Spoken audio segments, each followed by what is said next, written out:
This is a JTP Audio podcast. Sometimes talking with friends feels like role-playing. Sometimes it feels like combat. Join us at the round table and roll initiative. This is Curmudgeons and Dragons.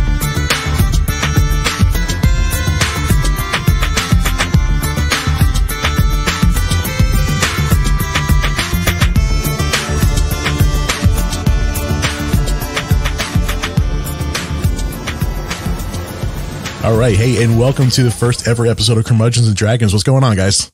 Hello. Let's say hello to the round table. Why don't we roll initiative and we'll tell people who we are. Oh, sure. Yeah. Sounds roll delightful. an initiative. We got 9 over here. I got a 15.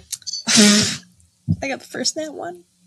Oh, On a natty one. one. I don't know if that forces you to go first because there's no set precedent, or if that I don't think crits apply to initiative. Yeah. All right. Justin, I think that's you Crit. then. I thought go ahead. Yeah, Be free. 15. My name is Justin. I'm a human being that plays Dungeons and Dragons and decided to join this podcast where we're going to talk about it. What's your history with D&D? I've been playing since I was 13, 14. I started on 3.5, but did not really have, friends when I was 13 or 14, so nobody to play with. So I didn't really start playing socially with other people until 5th edition, 3 or 4 years ago. I've been, I'm the constant DM of my group. So I've been running over the last 3 years, a few different homebrew campaigns. I'm currently running Curse of Strahd for a group of 5 9th level people. That should be coming to a close soon. And then I'm, never going to DM again as long as I live because I'm tired of it. It's like graduating from you've been promoted to player. Yeah, I can't wait to finish my DM degree and then not have to do it again. I think I'm next with a 9. My name is Jason Portizo. I'm producing this show. My history with gaming in general is, I'm huge into tabletop games, huge into board games. Yeah, you are. D&D specifically, you can kind of say I've been playing since middle school, but we did not play correctly. It was so that kind of counts. The fun of it. Does that count? If you if you play super wrong, do you just call it a shit homebrew? Yeah. House rules, dude. Have you ever been on Roll20? There's a bunch of broken shit I on have there. been on Roll20. Okay, fine. Fair. Counts. So yeah, I've been playing since middle school, but, I didn't start playing seriously and actually really trying to play until relatively recently. And, now it's just another game. It's just something else to consume all of my time. And I love it. Jack, you're up. Oh boy. So I'm Jack. I've been playing D&D for probably a collective, 10 or 15 years now. I started when I was 15, so almost 15 years. Warcraft is kind of what got me into D&D. I've been playing WoW, World of Warcraft, since it came out, so a little bit longer than that.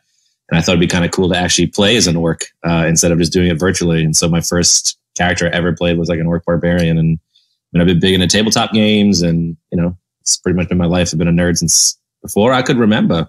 Orc barbarian. Yeah, it was good. I like it. Barbarians are great, man. You just get to punch stuff and ask questions later. Yeah, exactly. Yeah, I do that. It's an ideal thing for me. Yeah. Just punch it and be like, "Oh, I'm sorry." Yeah. My first Just was as a Chief of the DM. Rogues, just as stereotypical. Yeah, I've DM'd a lot of sessions too. I actually almost prefer to DM just because I love getting into characters and actually role playing and stuff like that. So I get to do multiple characters in one session. So I usually end up being the DM whenever we have sessions, and I'll probably be NPCs in games. And I don't know, it's fun DM and it's fun playing. I just really enjoy the game, and met a lot of good people through it. So, and then these 3 people, which are I guess good people, but we'll say 2.5. I'm okay. Jack's a really fun real DM. He's Jack is working on another podcast with me and a different group, which hopefully we should be releasing later this year. Yeah, if I ever get free time again in my life. Well, you just hired somebody, maybe that's going to open up a whole new world for me. Yeah. But hopefully we'll be able to get that show out there later this year. But yeah, Jack's a really fun DM. It's going to be awesome. And then Josie on her natty 1. That's me with my little nat one to start everything off. Hello, I'm Josie. I grew up as a humble little PC gamer because my parents were like, "You're not getting video game systems. You'll never leave the house." But then they got me a computer. So that didn't make sense. My first tabletop was a Warhammer 40K when I was 14 or 15 with a bunch of my friends from Second Life because I was one of those PC gamers. I didn't really start getting into D&D proper until I want to say I got into college, and I had a couple groups in college that I would play with. I've never had the blessing and curse of being a DM but I would like the opportunity one day. Yeah, right? Yeah, it's definitely more the second than the first. But like, I have ideas for stories. I'm going to school for creative writing, so creating you're stories. already. Oh my god, creating stories for me is my favorite part of the whole thing. And like, combat's fun too, but like, role plays what I'm here for. Yeah, the role play aspect of it is fun, and the running like 9 other characters in combat aspect of it is definitely exactly. tiresome. But like, if I just wanted to play combat, just keep playing combat, I would go and play Skyrim. Exactly. Yeah, exactly. Yeah, this should be a game about storytelling. This should be, a narrative, and hopefully that's what it is. It's collaborative storytelling. Exactly. So hopefully everyone's on the same page and we're all playing game. Hey. Yes. But we've got some stories today of people who might not agree. With great storytelling. We got a couple cool themes planned for this show, and today we're going to be doing RPG horror stories. I love stuff like this. I love channels like Crit Crab was a big inspiration for this show. So we all dug through Reddit. We found some RPG horror stories, and let's bring these to the table and share them. Yeah, let's do it. You guys want to roll for it? Sure. Yeah, let's roll initiative. Let's roll for it. If I get another 1, do I have to leave? Let's find out. I rolled a 20. I get a 6. I 13. survived. 4. And Jack. I got a nice 20. All right. Justin, you want to go first or last? We'll say I'd Crit like gives to you go choice. last. All right. I got a nice short and sweet one. I'd like to close it out. We'll say Crit gives you the choice. Yeah. There you go. Jack with your 13. All right. So the story I picked, I think, kind of spoke to my DMing, because I've had sessions that I don't think I've been this bad, but I have ignored players before. And this kind of rolled into how bad a DM can be and how bad a player can be at the same time and kind of ruin something for someone. So nothing too bad, but the story rolls as I played in a game under the first-time GM with a pretty self-involved player. He decided to roll up a ranger who was antisocial. Great. He liked to work alone and took every chance he got to split from the party. It was a bit awkward to deal with, but we got on. At some point, he picked up a ring of sustenance, and having the best perception in the group, he took up the night watch. He'd watch all night until early morning, then would sleep for his requisite 1 hour while the spellcasters were doing their morning rituals. All honesty, that kind of sounds like what my usual nighttime thing is: sleep for an hour and just go about my day. It's really good. It's healthy. Yeah. So one night he had heard something while on watch. That's just art imitating life. Yeah, just casual, good coping mechanisms, just alcohol and no sleep. Great. Yep. So one night he heard something while on watch. Instead of waking up the other characters like he should have, he left us asleep to pursue a sound. What ensued was a 90-minute in real life combat pitting him against a monster meant for the whole group to fight. The GM and this player were engaged and never once thought to try and wake up the other PCs in any way. We sat and waited for an hour and a half in real time for this to resolve. Everybody was pretty angry, and then the kicker was that the player successfully demanded that since the encounter involved only him, he should get all the XP. The GM, of course, agreed, and I put him about a half a level in front of the group. So that's Did you say an hour and a half of real time? So they sat at that table for an hour and a half, not playing, just the DM and that one antisocial ranger fighting a monster that should have been for about 4 people. He got all the experience from it, all the loot from it, and thought nothing was wrong with that. And the DM just moved along. Apparently, the DM 100% should have been like, "That's not okay." A sound in the forest should have. That's kind of why I picked this, because there's so many ways to get around having. Because I mean, if you want to play an antisocial player and you want to play like the lone wolf ranger, the lone warrior, that's fine. But it's almost your job as a DM to find ways to include other people, even with this person. Like yes, a tale of a good GM, you can have an antisocial player, but still include everybody at the same time. Yeah, so when you go on RPG horror stories and stuff on Reddit and you read the comment sections, almost every story has just the same answer to any problem that comes up, and this is one of them that I'll give that for.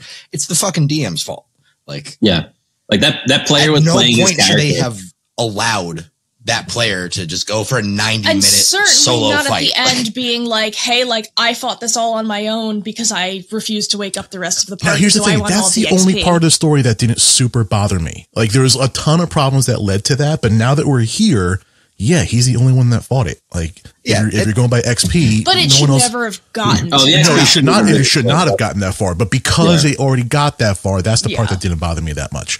So it's multifaceted. Yeah, because the other thing you get too is that in that story, I think that she points out that I think kind of went over my head the first time I read it, but now like reading it out loud, I kind of pick it up is that monster is meant for the whole party to fight. So as a DM, if you made a monster that one of your rangers could kill, you also made a really low CR fight that was supposed to be for the whole party. So bad. The more you read into it, the more I'm like, okay, the player's playing the antisocial part. He's kind of a jerk, or like he's kind of a dickhead for taking all the experience for stuff. But at the same time, like that DM could have said a sound in the forest wakes up the rest of the party. The DM could have made the encounter harder and probably gotten, really that ranger should have been knocked out. But in real life, I would have straight up, I would have just talked to people and said, like, are we going to keep doing this? Like, what are we doing here? Yeah.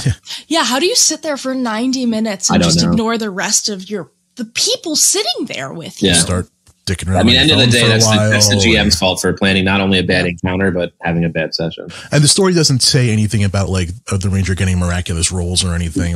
No, he just says he fought it for an hour. I mean, an hour and a half is a really long fight for anything. Sure. So you have to think that he probably was running and shooting. Like he's probably cure woundsing himself or just chugging potions and like if everyone's sleeping, it's probably stealing their potions. People also tend to hyperbolize on the internet, so maybe it wasn't actually an hour and a half. Are you telling me that if I read on the internet, it's not true? No, I'm not breaking that illusion for you. Every story we're reading today is 100% true, and you cannot change my mind about this. My dad's an astronaut, and he's on the moon, and that's why I haven't seen him in a while. So there. My dad's being a cowboy in Montana. He's definitely not in jail. Yeah, I don't know. Like, it wasn't too bad of a horror story. I feel like it's a good starter point, especially because it's a good one to start with. It opens up that one. How would you guys as DMs handle that? I'll go first, I guess. I honestly, that's a situation that I have been in. That's like why I joked before we started the podcast, like, oh, this sounds like it's about me. But I have had that happen before. All of these stories are going to sound like all of us. Yeah. I have had that happen where I've had sessions where it's just one player gets an inordinate amount of focus time on them just due to circumstances. But yeah, in a regard like that, if a big combat is coming up, the 90-minute solo combat is honestly, like you, Jason, the thing that bothered me the least about the story, because player choice, if you want to wake up your comrades, do it. If not, whatever. It's a role-playing game. We're telling a story. Sometimes you fight things by yourself. Properly role-played that and be like, I don't need these guys. Like, then there's things leading up to it. And of course the XP at the end that like are not terrible. That's annoying as shit. But it's annoying, but like if he really like sells the role play, it might not bother me that much. I think at the end of the day, like if the group as a whole is upset with an antisocial player, it's up to the DM to make sure that everything is social, that you can't be allowing an antisocial character into the party. Like, and the other thing is that like that player 100% could have continued the role play as like, I'm going to handle this on my own because I'm more antisocial.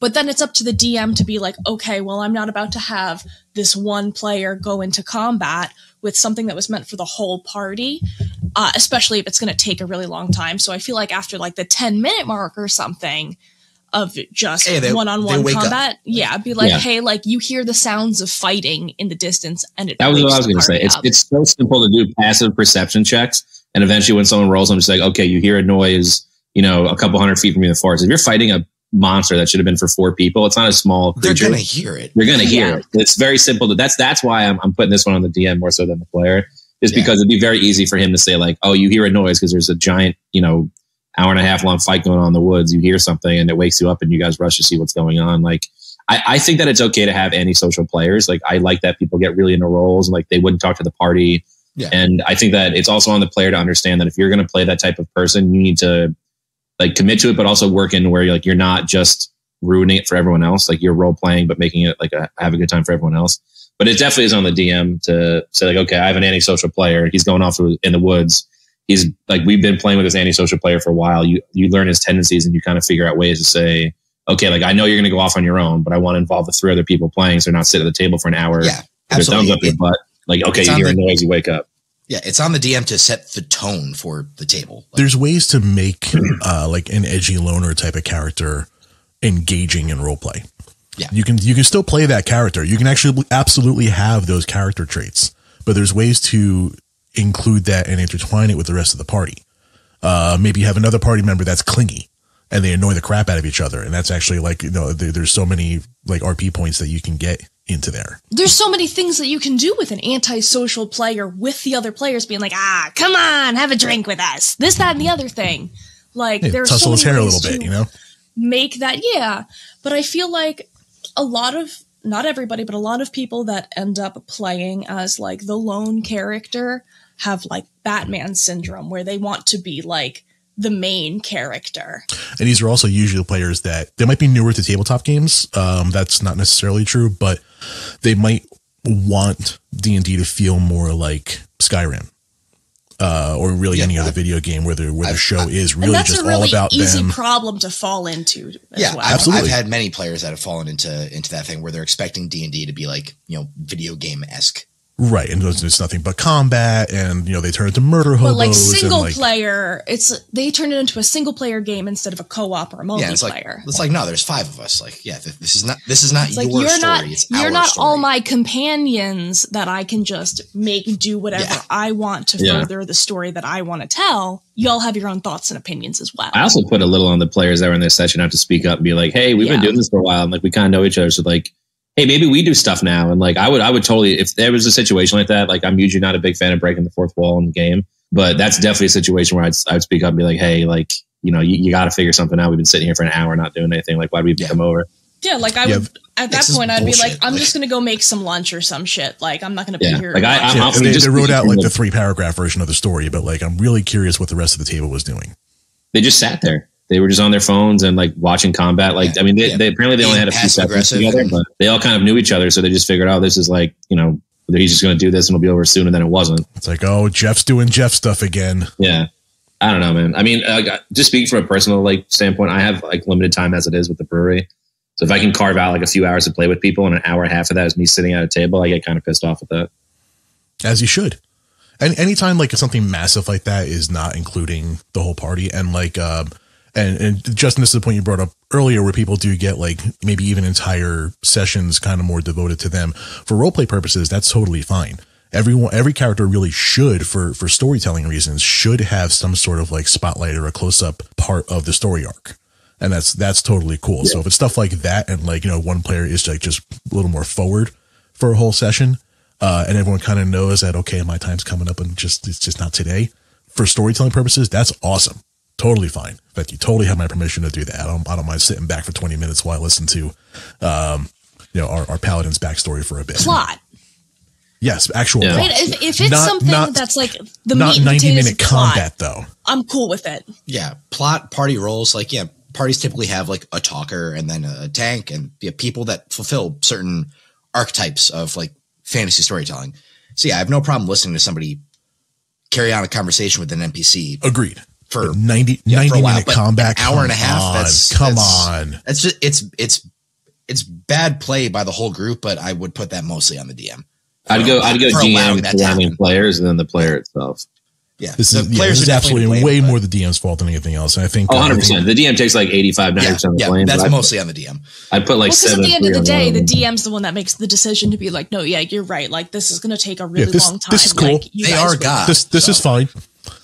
No, like, I think the way to fix this, Jackie mentioned like rolling passive perception for it. I think like anytime the combat would have made noise, like if someone actually connects with a hit, if you swing a dagger or sword or whatever, rangers usually have like short swords. So if it's like a short sword hitting it, that noise, then all the sleeping players would roll some sort of check, whether it's like passive perception or like he gets hit with an arrow and the beast or whatever kind of monster they were fighting lets out like a visceral scream of pain or something. And everybody's you find reasons to make a whole bunch of noise. Yeah. And then you have You're in a forest, break, trees move. Like it's not difficult. It's not unrealistic that you would wake up in that situation. No, not at all. Yeah. So they roll for it. If depending on their stats, if they're heavy sleepers, but if they make their perception, they wake up and roll initiative. And now they're in the I wake up if like a car drives past my house at like 5:30 in the morning. Like, they're gonna wake up if there's a big ass fucking monster fighting a ranger in the woods like 100 feet from their tent. Yeah. I don't know. And then when it keeps going on for a while, like every round, you give a bonus to the roll. Yeah. Yeah. Like after the third or fourth time something's made a really loud noise, it's like, okay, like you get advantage to wake up and be like, what the fuck is that? Yeah. And as it goes, like they're more susceptible to waking up. Like there's really cool, really engaging ways that this could have been handled. And instead they chose to not at all. The pseudo thought on top of that though is, so I am always against this of players rolling checks like without it being called for them. In this situation, if combat's going on for an hour, do you as a player just roll a die and say, listen, I rolled X? Like, do you start talking to the DM like, nah, you just let it go? No, I even as a player, yeah, unless a roll is called for, I would never. It's unless you were under a spell or something that you were that he was like, oh, before I leave, I'm going to cast like silence on you guys so you can't hear shit.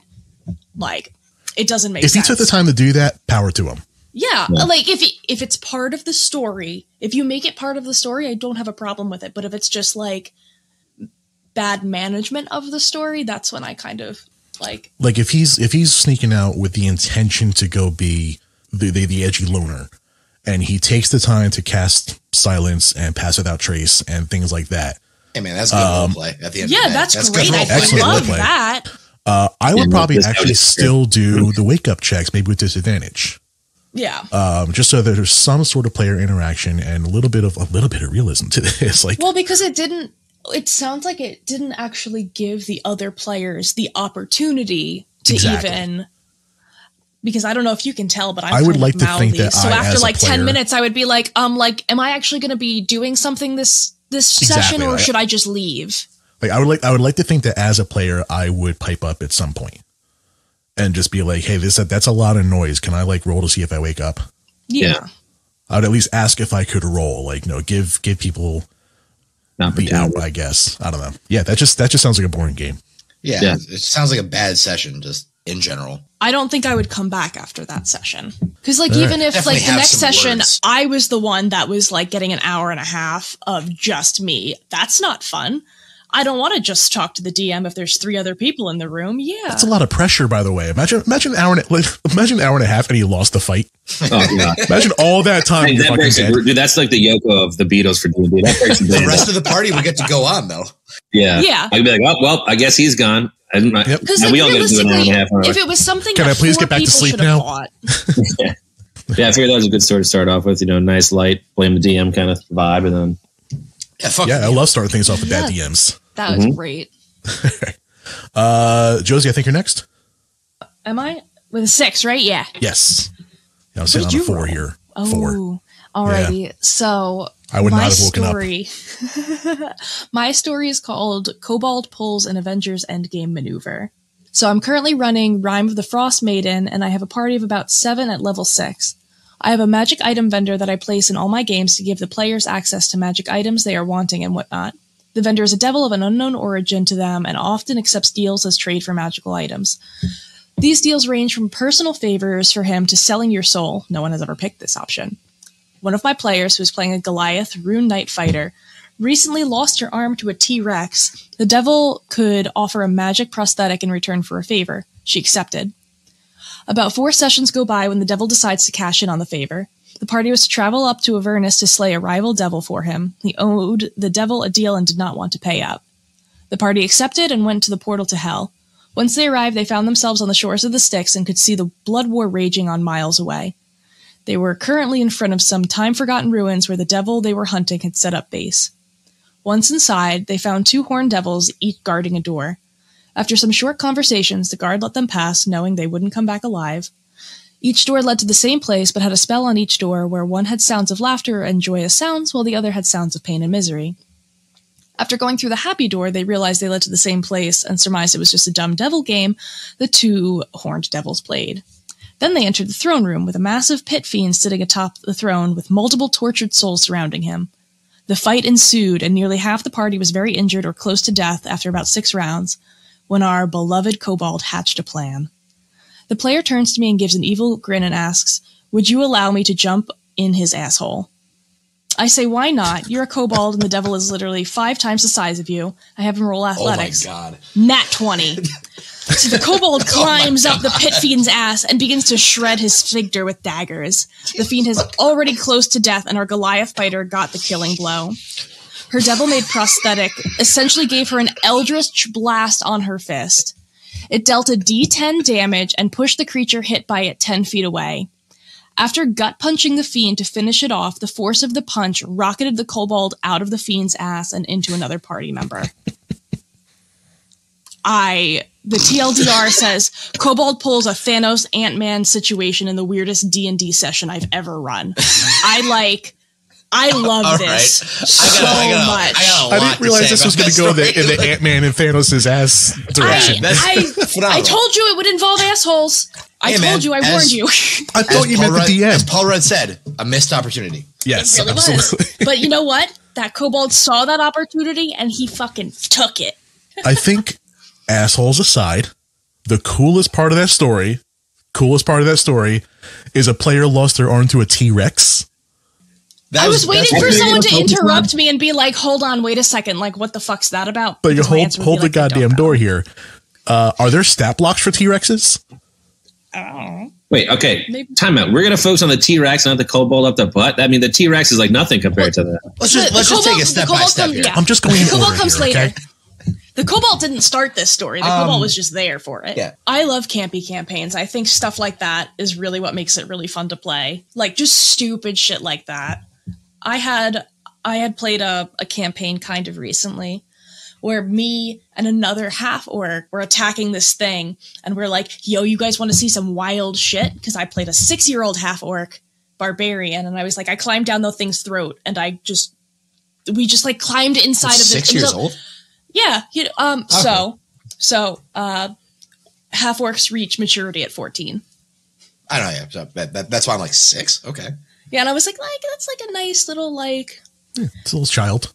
Yeah, she was a it's a child. half orc with ADHD that it was just so hard to get her to stay on task. That sounds like a fucking nightmare. Sounds like a regular orc, actually. Yeah, it was good. I would just run around with onions in my bodice and offer them to people. Which was the fashion at the time. It was the fashion at the time, and it actually saved us at some point. I found a room full of captured people by offering somebody an onion, and they were like, thank you, small child. Like, you're going to hang out with me now. But, like, stupid, campy shit like that makes the game interesting to me, anyway. Absolutely. And so to be like, yo, can I, like, jump into that monster's butthole? Like, if I was the DM, I'd be like, yeah, go for it. I'd like to see you try. And then to get a nat 20 to do it is just the icing Nat on 20 that cake. on a jump inside an asshole check.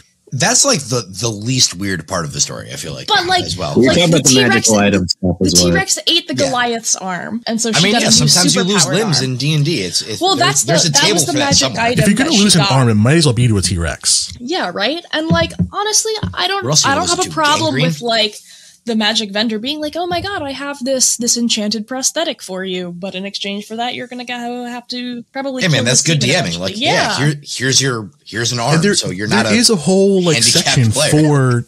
there's a whole section for prosthetics. I think that's relatively new. Yes. Yeah. It's at like, a Tasha's or like, something, I think, because Rune Knight is at a Tasha's as well. It was Yes. just play. is it that recent? I Yeah, Rune Knight Tasha's. was I didn't- play I didn't test really- before Tasha's came out. Okay.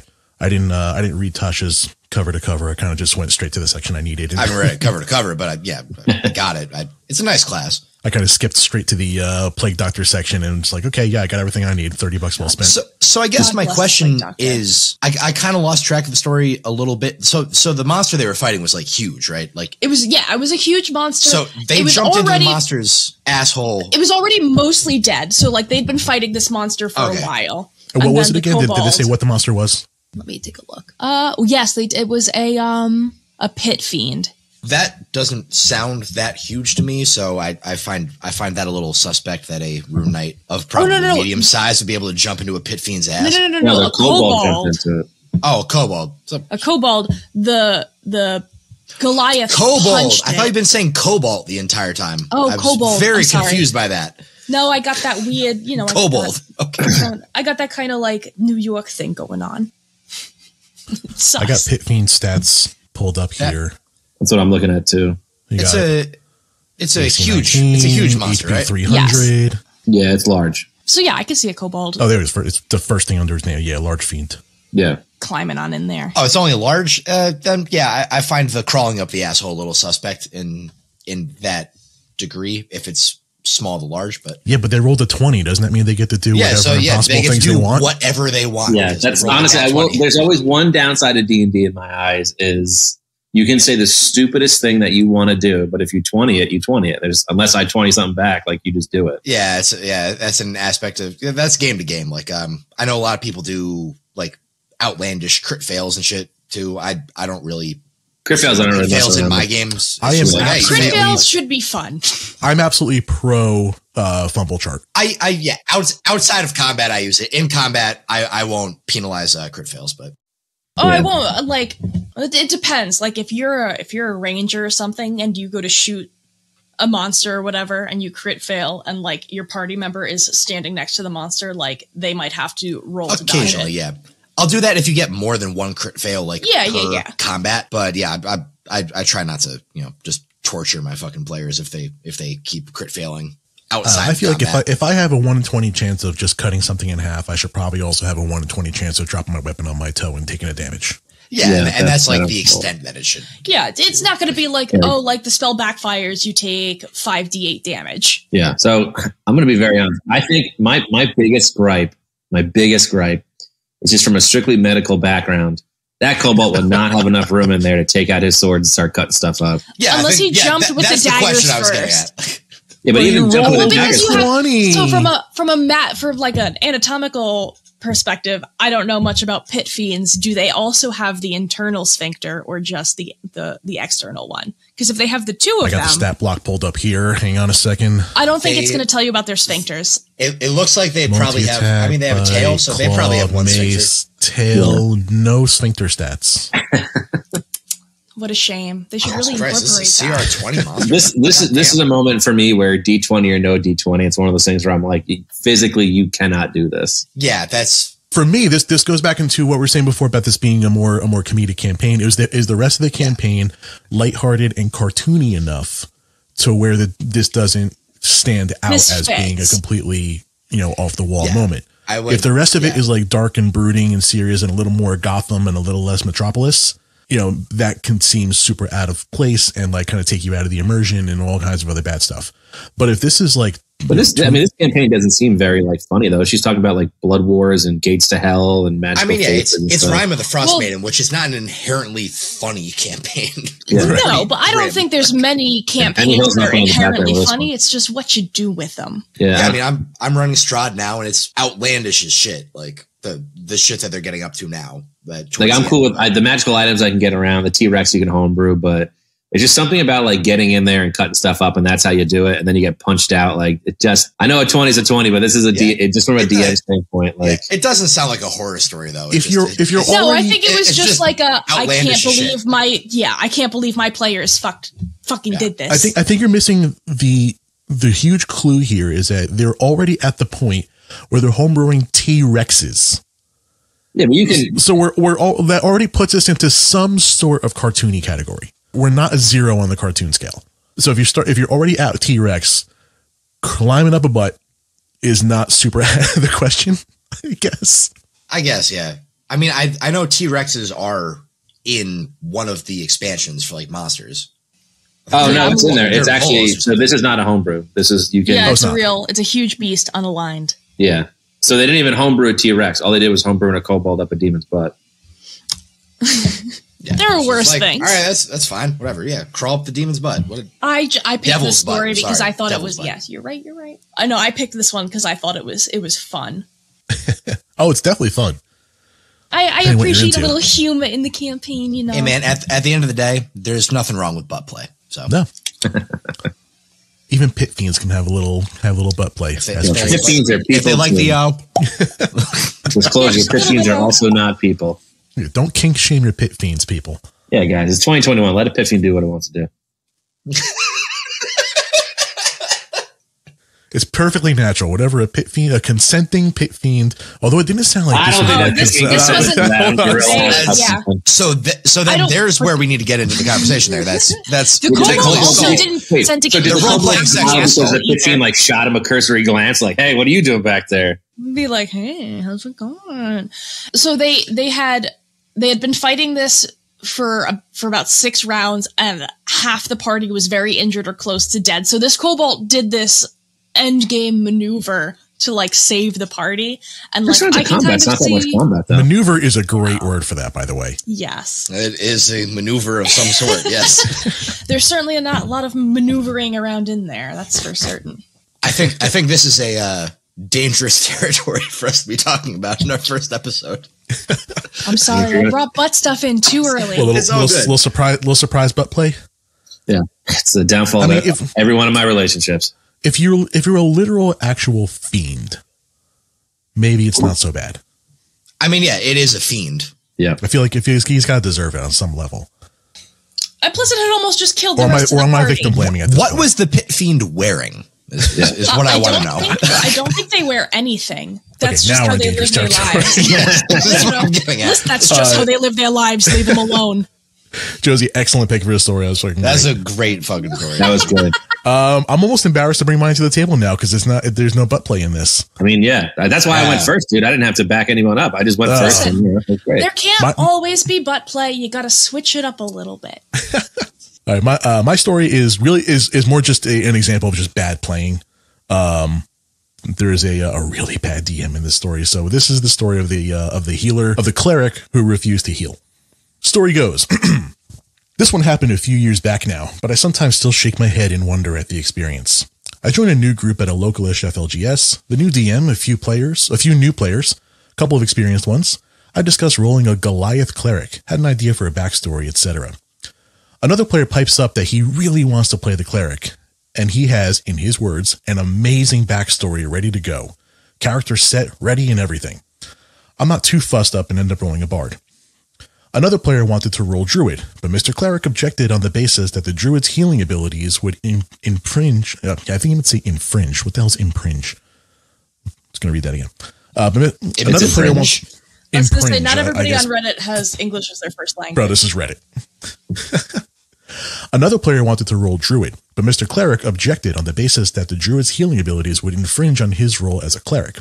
DM rules and asks the druid to roll another class. He does begrudgingly. First session, I take a hefty hit in combat and I take a hefty hit in combat and could do with some healing. Mr. Cleric refuses.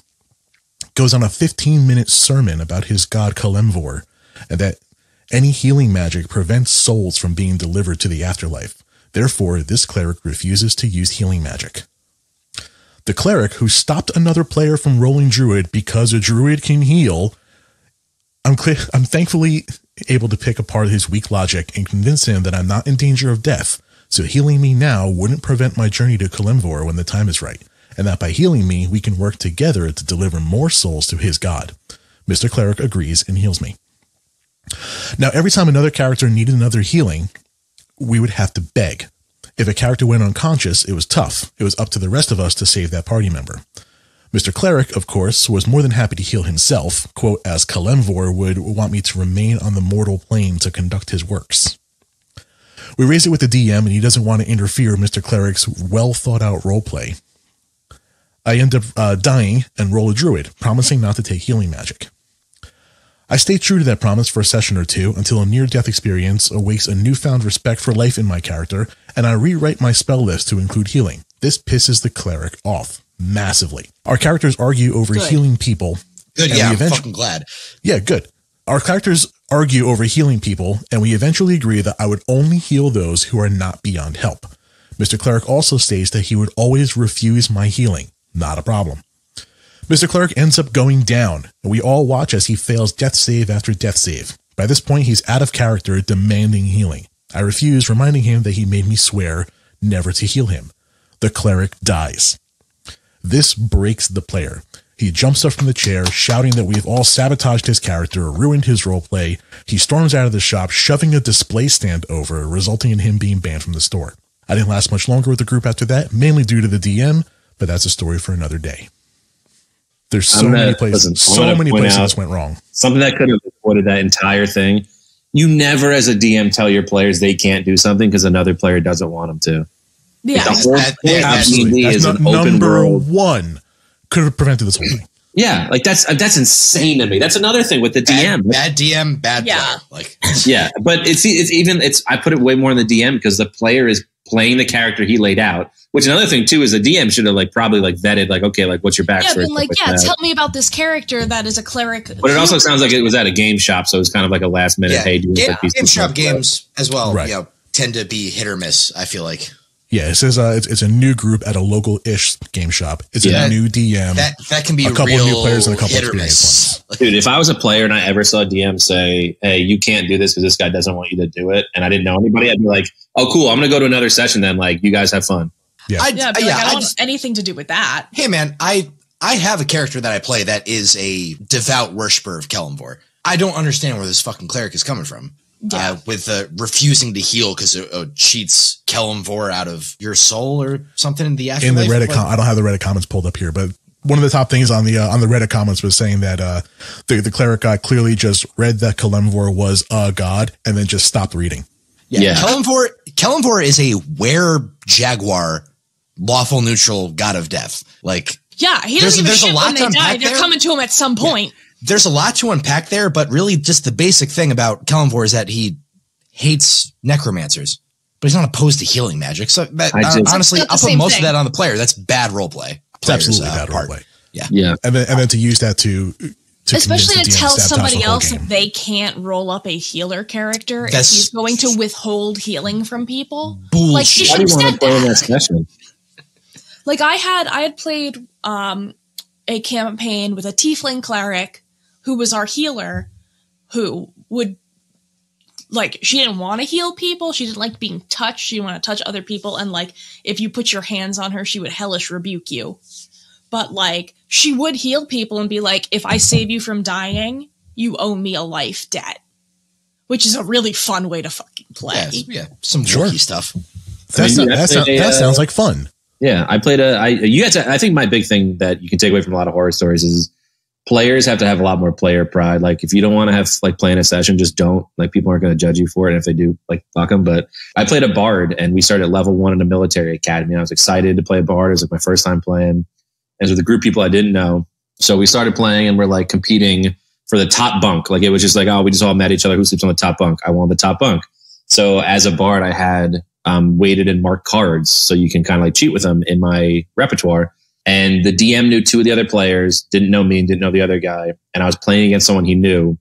And so as I'm, like, winning hand after hand to win the top bunk, he tells the guy, without having him roll for anything, oh, you noticed something funny about these cards. And I was like, come on, man. No, that's shitty. And I fly out the next session. I just said, like, hey, man, like, I just wasn't a good fit for me. I wish you guys all the best moving forward. Like, feel free to do whatever with my character you want. Like, I'm just going to dip. And I just dipped because you're playing a bard and, like, you're not even letting me use, like, cards or be fun. The whole point of bards is to be a fun character, I feel like. Yeah, it's tough, man. I mean, if I was ever a player in that situation and I heard a DM say, you can't play this because this guy's going to, and I heard, like, the backstory and refusal to heal and all that stuff, I would have just taken healing. That's horseshit. Yeah. And I don't think, I think we're done here. The thing is when he described his character, he described him as a healer, and then once gameplay started, he was like, oh no, I won't heal you.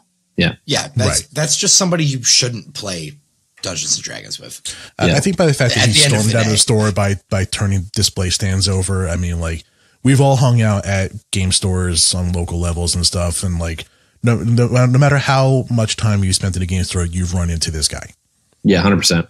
There's always that little sniveling, guy, Mr. Neckbeard. Yeah, and, like, I hung out in game stores. If you're gonna walk out of a store and trash it, it's a point to be made, like, especially with game store games and shit, that a lot of people play Dungeons and Dragons. This game attracts a lot of fun, creative people, and, like, people make good friends over this game. But it also attracts, not so great people as well. Like, well, it attracts people who think they can do whatever they want and just disregard, like, people that are trying to live in a power other players and just go play Skyrim, guys. On the worst end of the nerd spectrum, these are people who have no control in their lives. They're usually bullied and things like that. Yeah. Or worse from try home. To do that in the game. And it sucks, but the thing that you run into is, like, they're bullied and then all that. I mean, in a weird way, all he's doing is bullying the rest of the party and playing how he wants to play. And I mean, it sucks that happened, but that's just it's not a way to get over. It's not a way to meet people. Like, it's just when the power dynamic in the rest of your life is so one-sided against you. You want to fantasize about it shifting it the other way. Exactly. The fantasy now I feel like that's why that power. Yeah. I feel like that's why a lot of stories, like, I'm glad none of us have taken any of, like, the rape or pedophilia stories from RPG horror stories for today. Yeah, I'd rather that because that's 95% of what comes up on there. And there's a lot of it. Disturbing. Like, it's upsetting. It's awful how pervasive it is in this community. But, like, to just scroll through D&D or RPG horror stories and to just see how many of them have, like, warnings for, like, sexual assault and stuff, and just, like, other players harassing female players. Because, like, I had that problem. As soon as they say bard, I'm like, nope, I know where the story's going. Not reading any bard stories today. The bard tries to fuck everybody. Oh, my God. Yeah, but you can do that tastefully, though, to the NPC. I know I do. Yeah. My Light a main candle, player is little George Michael. Yeah. You know, I cast magic hand, you cast magic hand. You can do it nice. whatever. You can play that tastefully. It's just two dudes on opposite sides of the room casting mage hand on each other. There's nothing. Yeah, it's fine. Nothing wrong Whatever. with that. Who cares? What's a casual mage hand between bros? What's a mage hand between bros? You know what I mean? Yeah. Nobody's getting hurt. It's all just a It's good not like it's your time. hand, man. It's fine. It's a mage hand. It's like the stranger. Okay, wait. I have a question about mage hand. Do you Go ahead. think bards use that instead of using their other hand so that it feels like somebody else? Yes, that's a stranger mage. That's the bard I stranger. don't think so. I would 100% use mage hand in such a way. D&D. I really can't get over the audacity of that guy in that game. I mean, that's a true Fuck that guy. horror story because it ruins it for literally everyone else. It was allowed, and then the guy broke stuff. Like that's like a classic. Yeah. I hate that player. I would Like, never want to piece play of with that shit. player. I played with that really player. can't believe that the DM was just like, yeah, that's fine. Yeah. That's some Right.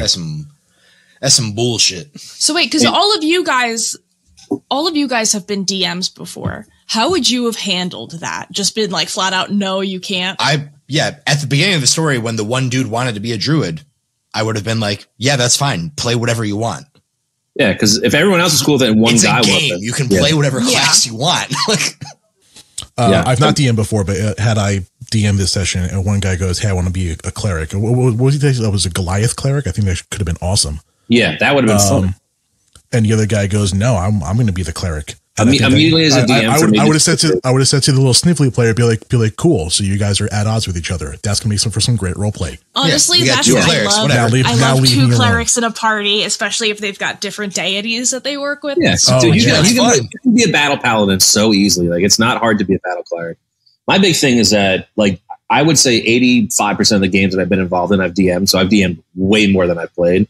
I feel you. But that's such a telltale sign of this is not going to be a good session is when one of your players is trying to railroad the other players. Yes. Yeah. Like I get as a DM, you railroad some story, but the second I see that, I would just straight up be like, listen, man, it's D&D. And especially at a board game shop where I don't know any of these people. I'm not going to be like, oh yeah, you got to tell the other people who came here to have a good time and want to play the characters they thought of.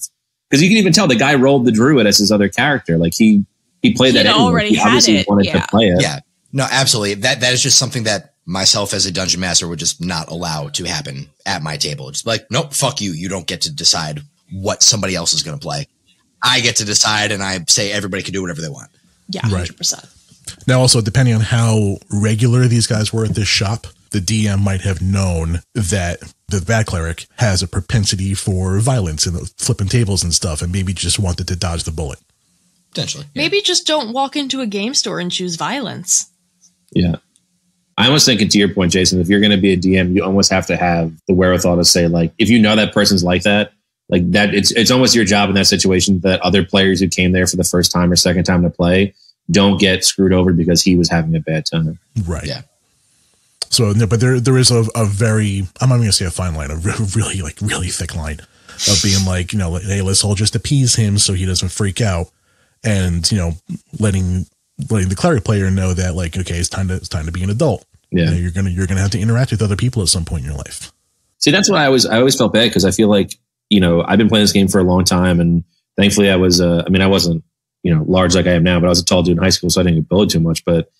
D&D and video games, board games, however you look at it, get a bad name because of stuff like this. And it's such rare occurrences though, that it sucks seeing when things like this happen because in my head, if no one really stopped that, I'm imagining that those players at a board game shop might have been first time D&D players. And this is their first experience. They said a lot of them were, Yeah. It's hard to get over that first bad experience because you're like, I put all this I don't want anything to do with this stuff. anymore. Yeah, exactly. And then you get away from the culture and, I've been doing this my whole life and I've seen plenty of that stuff, but I've always been drawn back into the culture, just, playing WoW and stuff. But if I had saw that in my first session, I think it would have been really difficult for me to be like, is this what I want to play? Absolutely. But I was very lucky. I had a phenomenal first session in high school but it just, I don't know. It can, that'll set the tone for the whole thing. It does, man. It's your job to make sure that these players have fun. And for a lot of people, you're going to, really the most important part. Yeah, more so than not, you're going to DM a first session in your life. And if you make it bad for that person, that's just someone who you could have gotten involved in a whole awesome, beautiful world that just got turned off to for one bad experience. And you got to carry that on your conscience for the rest of your D&D career. Yeah. That was a good horror story. Oh man. That was a good one. I'm also going to ban him from this podcast. He's not. Yeah, he's banned from the podcast. He's not allowed. He's not whoever allowed you to Come are. out as a guest. Wait, no. I think he should come on the podcast. Yeah, actually, you know what? Let's invite Explain him on. yourself, bitch. You know what? Yeah, taking Yeah, that back. tell me why you thought that was okay. Cleric I'm guy, gonna if you're watch listening to this show somehow, I want to bring that DM on too. I want to be like, Yeah, I want to talk. Let's What bring were you them all thinking? in. Let's go follow us on Curmudgeons and Dragons on Instagram and send us a DM. We'll get you on the show. Yeah, just don't send us your DM. That's a direct message. Don't send us your dungeon master. Yeah. Like I see the kind of person that might do that. yeah, no, we have enough of those. Yeah. Way too All many. right, I guess it's Justin, time for mine. I've been waiting all week to hear this story. All right, mine's very excited. mine's short and sweet. It is called "Why We Don't Play with Cody Anymore." It's about 11 sentences. So, quotes: Guys, meet our new player, Cody. Cody makes a gnome illusionist. We are found by the half dragon that has been hunting us. Cody takes the MacGuffin and yells, "I wish to abandon my friends to help you." The baddie destroys our item and teleports away. The party fights Cody's character. Cody becomes very upset in real life that his gnome is being treated in this way. He says he was just acting in character. We reply, so are we. With Cody's gnome at negative 10 HP, we look to the GM. Cody's gnome is no more. You earned this, he says, with this crazed glare at the GM. A wet-sounding fart erupts, and we had to clear the apartment due to toxic stench. Cody then moved his car to where he was blocking the rest of us in the GM's driveway and walked home. And that's it. So I guess TLDR. Where does Cody live? Hopefully close. I guess they invited this guy to play with them for the first time, and then he made one bad role-playing decision, and they decided to murder his character in PvP. So Cody shit himself, and then parked his car sideways along the driveway so nobody could get out, and just left. What's the bigger dick move? Blocking the cars in or shitting your pants on purpose? The cars. It's the I don't care if you cars. put yourself in If the you lead shit your own eventually. pants, I gotta like, go to work I'll- the next day. Yeah. It's the cars. I mean, it's your pants. Yeah, if Because you the shit cars your are the pants, like, yeah, I think it smells, but I can walk away from that. Yeah. The real dick move would be shitting somebody else's pants. Exactly. That Why would are be Which requires like 2 deck saves. the real bad move. I'm gonna say it Sleight of again. hand. I blame the DM and then the player. Bro, I'm on Cody's side like 110% in this story. in How do you Honestly. blame the DM for the guy shitting his pants? Because that's not. I'm not talking about the IRL thing. I'm thinking the thing that led to that. In what In-game. scenario do you have that you invite this guy to play with you, and then he wants to switch sides, and you're just like, yeah, I guess we'll try to allow it, and then they fight each other. Like, what kind of like how do you get to that point? And it's not even really like he tried to allow it. Cody was just like, oh, I like this guy. He doesn't seem like a bad guy. And then the guy just destroys their item. I have no idea what the item is. It's not mentioned. in the story. Apparently, control over his sphincter was his item. And then they just murder this new player who at negative 10 HP is dead. So I guess these are first level characters It fighting has to be because dragon. it wants over your health, so negative 10 just outright kills you. Yeah. I mean, like, there's roleplay reasons to try to side with the bad guy. Yeah, I get that. Like, and like, you know, in a story this short, we don't have any of the backstory. We don't know if he was aligned evil or anything like that. So like, we're just going to assume that him joining the bad guy was him being an IRL edgelord. But also, like, you have to think about in character, like, if one of your party members all of a sudden is like, hey, you actually don't seem like a bad guy, like, take this from me, like, if you take this, like, I'll join your side. If I was one of the other people in the party, I'd be like, well, I guess we gotta kill you too now, like, if you're gonna switch sides, right? I'd be like, surprise! Yeah, that's the natural progression. That's there. understandable. Yeah. If you're gonna screw things up by trying to join the bad guy, you know, you should expect a little bit of retaliation from at least the good aligned players. Yeah. Absolutely. But I just can't get past, this was this dude's first session with them. Yeah. They must be at first level. Right. They're fighting a half dragon. Oh, I'm not saying that this is probably the case. I'm saying this would be a reason to do that. Yeah. Clearly, they're not at that point. I'm going to throw this out there. I think the guy from your story, Jason, is Cody. Oh my Yes, god. it's possible. Wouldn't that be But something? I feel Storms out. but I have more sympathy for him in this story than I do. Cody was like, well, I can't destroy things anymore at stores. Oh, so I'll God. just destroy things at people's houses, including Yeah, my own like your asshole. first level. I mean, I guess I get But, the like- decision for like, hey, I want to like hang out with a dragon. That seems really cool. Like you're new to Yeah, D&D. It's his first. It's But, his like, first session. Like, You know, regardless of the in-game stuff that happened, like that 100% could have like been handled better. But to then shit your pants and then block everybody into the driveway so that they I don't couldn't know, man. leave. I respect the shit out of that. Like, Yeah. that is, He also apparently honestly- respected the shit out of himself. Dude, he Babe Ruthed it. He Bambino. He called it. He was like, "You deserve what I'm about to do." And I fucking respect what Cody did. that was an on-command action. How long do you think he was holding that in? Like, how long do you? At what point in that battle was he like, I have to release a really wet fart? Like, I don't know, man. How long do I keep this? I admire that talent, just to be able to shit on command if you have to. But like, then he got in his car to move the car to block everybody. Like, now you're just sitting in your own filth. I imagine that Cody was a heavier set fella with a bad diet. So he probably just has messy shits like on deck in general. Is they said he walked home, so he lives close enough to walk home. He must live close. So they're gonna see him again. Gotta see. Imagine And if that dude, was I his neighbor. I read walking the comment. There's like close. 300 comments on this story, and most of it is just like, why don't you just get his car towed? Yeah. I'm like, everyone's obviously, ignoring yeah. the pants shitting aspect of the story. Well, because everybody's like, well, we can't really do anything about that part. You know, you change, it's over, it happens. If you block all of us in my driveway, we can't go to work, we can't go anywhere. Like that's the real horror Hey, story. man, drive The on your car lawn, thing whatever. is the problem we can deal with. Like you can deal with that. You make a phone call, you tow the car. I can't process a guy shitting his pants in front of me on purpose. And telling You me don't I deserve process it. and telling me I deserve it. You deserve it. You don't Like, process it. You just go, okay. That's and gonna you sit leave. in my brain for like a long time. But do I deserve this? I'm gonna internalize that. That's what you get for killing my character. Yeah, that's what you get for PCing, dude, or PK. Yeah, You it was deserve this. that is a hardcore devotion. I mean, I suppose when people die, they do shit themselves. So Yeah. I guess that's just great role play. He roleplayed right to the end. Yes. Everybody in that story is at fault. I agree, Josie. I don't think the players are at fault. But I No, like absolutely not. I like Cody. I'm on his side, honestly, in this one. I'm I don't definitely not often Team Cody. I don't You shoot often down and take- block my driveway. I'm not Team Cody. yeah. I can't. I don't- I can't in good conscience be Team Cody on this one. I'm Team Cody all the way. I don't often take the problem player's side, but I feel for him.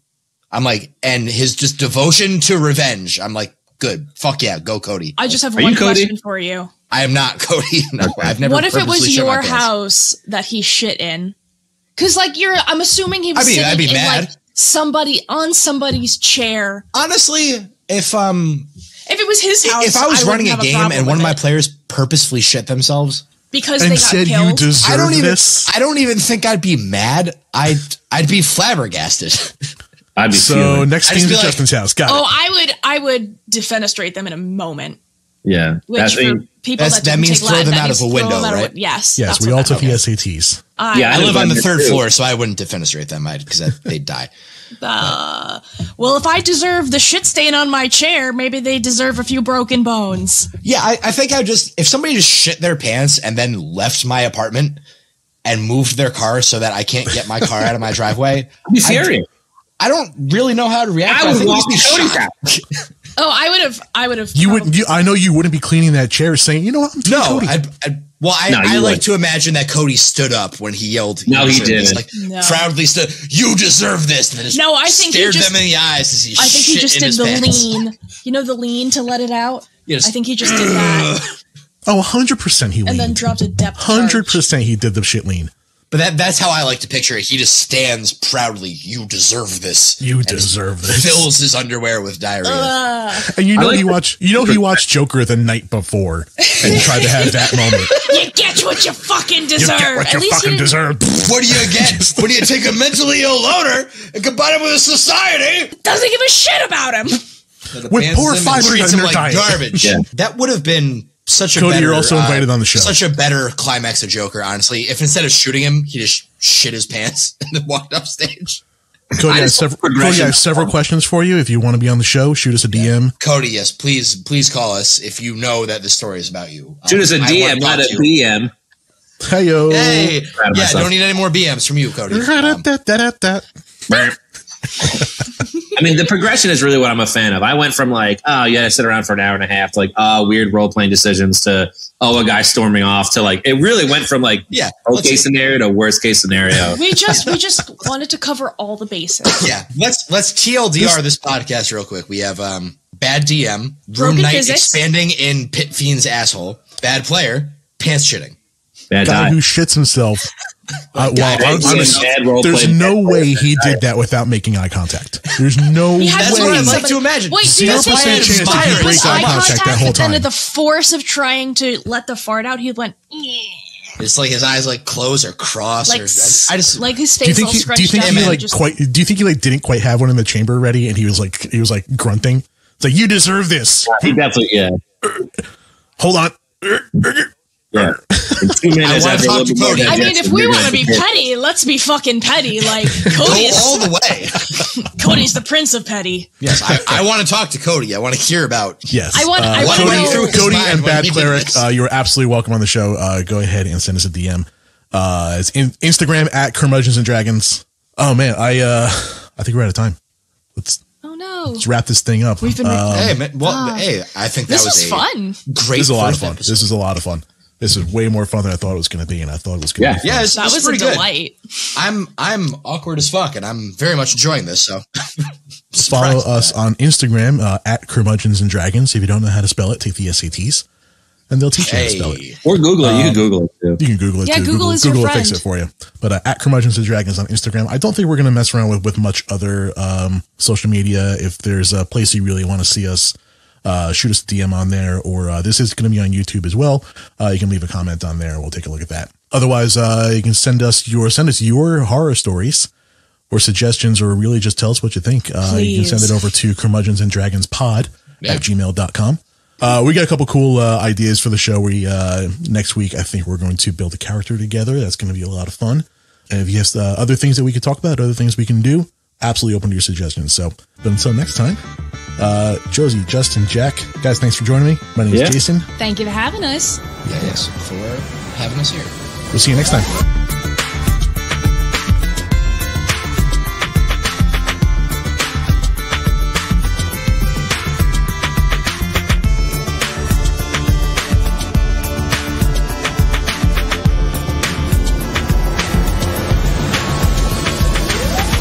Thank you for listening to Curmudgeons and Dragons. Our hosts are Jason Portizo, Justin Franco, Jack O'Connell, and Josie Diaz. Produced and edited by Jason Portizo. Theme music is Crunk Night by Kevin MacLeod. Link to the song and license information can be found in the podcast show notes and YouTube description. If you like what you heard, please subscribe and leave a rating. Curmudgeons and Dragons is a JTP audio production. Practice safe adventuring, and remember, don't trust the bard with a twinkle in his eye.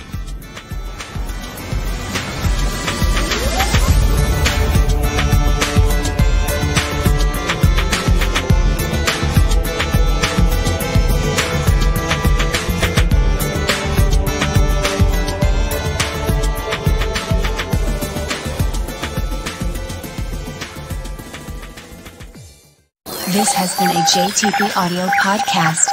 Thanks for listening.